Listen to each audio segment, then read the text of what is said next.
এই মেয়েটি নিজের রেস্টুরেন্টের ভেতরে দুইটা ছবি তুলেছিল। হঠাৎ সেখানে থাকা এক ওয়েটারের খুব রাগ হয়ে যায়। ওয়েটার মেয়েটার ফোন ছিনিয়ে নিয়ে রান্নার হাড়ির মধ্যে ফেলে দেয়। তারপর মেয়েটাকে অপমান করে বলে সে নাকি সস্তা গহনা পরে এখানে ছবি তুলে বড়লোক সেজে থাকার অভিনয় করছে। প্রথমে মেয়েটা ভাবলো সম্ভবত ওয়েটারটা তাকে চিনতে পারেনি, কারণ রেস্টুরেন্টটা নতুন খোলা হয়েছিল। কিন্তু মেয়েটা মনে মনে ঠিক করে নিজের রেস্টুরেন্টে এমন খারাপ ব্যবহার সে কোনোভাবেই মেনে নেবে না। তাই সে ম্যানেজারকে ডাকতে বলে। তখন ওয়েটার অহংকার করে বলে তার ম্যানেজারের সাথে কথা বলার কোনো অধিকার নেই, বরং সে নিজেই নাকি রেস্টুরেন্ট মালিকের স্ত্রী। এই কথা শুনে মেয়েটা অবাক হয়ে যায়। প্রথমে সে ভেবেছিল ওয়েটার মিথ্যা বলছে, কিন্তু হঠাৎ তার চোখে পড়ে ওয়েটারের গলায় থাকা একটা নেকলেসটা একদম সেই রকম ছিল যেটা তার স্বামী তাকে উপহার দিয়েছিল। এই নেকলেসের মতো পুরো পৃথিবীতে মাত্র দুইটাই ছিল। তার স্বামী বলেছিল তাদের সন্তান হলে দ্বিতীয় নেকলেসটা মেয়েকে দেবে। তখন মা আর মেয়ে দুইজনেই একই নেকলেস পরবে, কিন্তু এখন সেই দ্বিতীয় নেকলেসটা ছিল ওয়েটারের গলায়। 6 বছর ধরে মেয়েটা বিশ্বাস করত তার স্বামী তাকে খুব ভালোবাসে, কিন্তু এই নেকলেস দেখে তার মনে সন্দেহ জন্মায়, হয়তো তার স্বামী তাকে প্রতারণা করছে। ঠিক তখনই ওয়েটার বলে এই নেকলেস নাকি তার স্বামী তাকে দিয়েছে,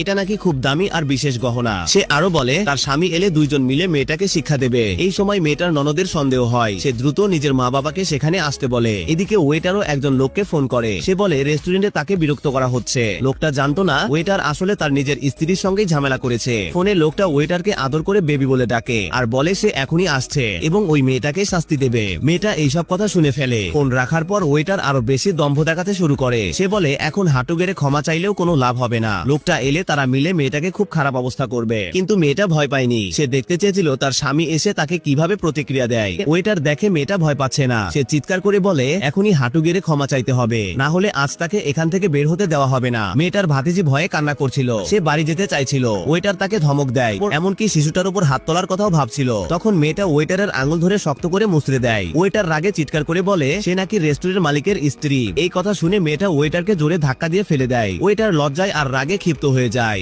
সে মেয়েটার মুখে আঁচড় দিতে যাচ্ছিল, কিন্তু মেয়েটা আবার তার হাত ধরে ফেলে। এরপর মেয়েটা এক গ্লাস পানি নিয়ে ওয়েটারের গায়ে ঢেলে দেয়। ওয়েটার তখন বডিগার্ডদের ডাকে, 4 জনকে ধরে ফেলতে বলে। নিজের ননদ আর 2 ভাতিজিকে বিপদে দেখে মেয়েটা নিজের আসল পরিচয় বলে দেয়, কিন্তু ওয়েটার বিশ্বাস করে না। সে ভাবে মেয়েটা শাস্তি থেকে বাঁচতে এই মিথ্যা বলছে। ওয়েটারের ধারণা ছিল একজন বিলিয়নার ব্যবসায়ী এমন মেয়ের সাথে সম্পর্ক রাখতে